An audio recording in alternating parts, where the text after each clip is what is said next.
Good morning friends. अब मैं आपको व्यतिकरण और विवर्तन में अंतर बताऊंगा। व्यतिकरण में क्या होता है, पहला अंतर देखिए। व्यतिकरण में दो संकीर्ण रेखा छिद्र, अगर आपको यंग द्विछिद्र प्रयोग याद हो तो बताइए उसमें हमने क्या किया था।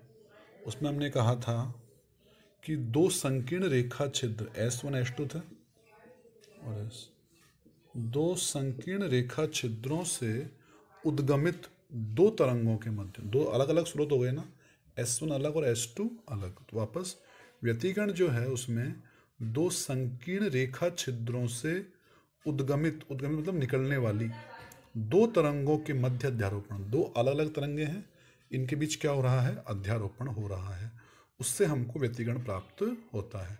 जबकि विवर्तन में क्या होता है, जैसे याद कीजिए, विवर्तन में एकल स्लिट से विवर्तन पढ़ रहे हैं हम लोग। कुछ देर पहले हमने कहा था हाइगन थ्योरी, प्रकाश इस पे आएगा तो इसके प्रत्येक बिंदु से तरंग निकलेगी,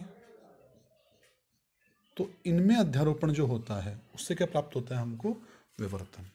ठीक है, पहली बात। व्यतिकरण में क्या था, व्यतिकरण में दो संकीर्ण रेखा छिद्रों से उद्गमित दो तरंगों के मध्य, दो अलग अलग तरंगों के मध्य अध्यारोपण से उनको उत्पन्न करवा रहे थे हम।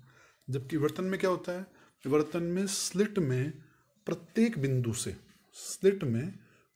बिंदु से उद्गमित तरंगों के अध्यारोपण से हमको विवर्तन प्राप्त होता है। तो ये पहला अंतर हो गया इनमें। अगले अंतर की बात करूं, अंतर नंबर 2, तो अभी मैंने आपको ग्राफ पढ़ाए थे। तो व्यतिकरण में क्या होता है, समान तीव्रता की चमकीली फ्रिंज प्राप्त होती है, एक समान तीव्रता के, समपोषी व्यतिकरण।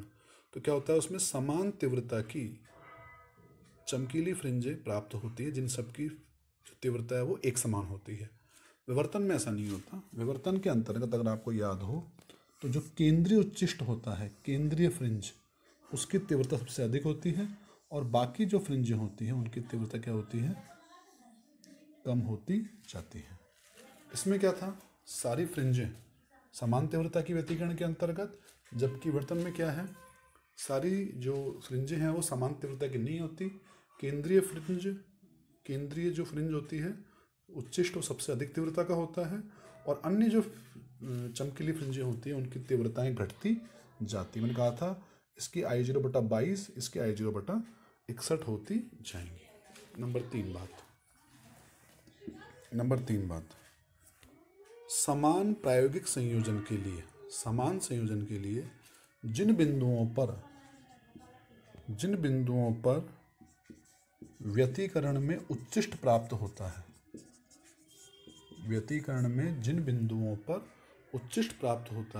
उन्हीं बिंदुओं पर विवर्तन में, मैंने कहा था शर्तें पलट जाती हैं, उन्हीं बिंदुओं में विवर्तन पर क्या प्राप्त होता है, निम्निष्ट प्राप्त होता है।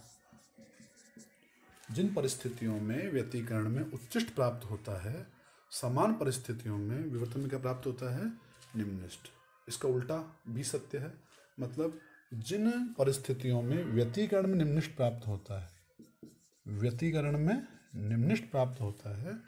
उन्हीं परिस्थितियों में विवर्तन में क्या प्राप्त होता है, उच्चिष्ट।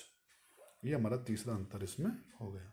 और चौथा अंतर भी सुनिएगा ध्यान से, कि व्यतिकरण में जो निम्निष्ट जो होते हैं उन सब निम्निष्टों की तीव्रता बिल्कुल शून्य होती है, एग्जैक्टली 0, बिल्कुल शून्य।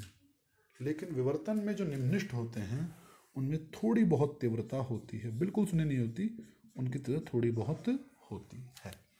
तो ये 4 अंतर हो गए हमारे किसमें, व्यतिकरण और विवर्तन में। ढंग से पढ़िएगा इनको। Thank you.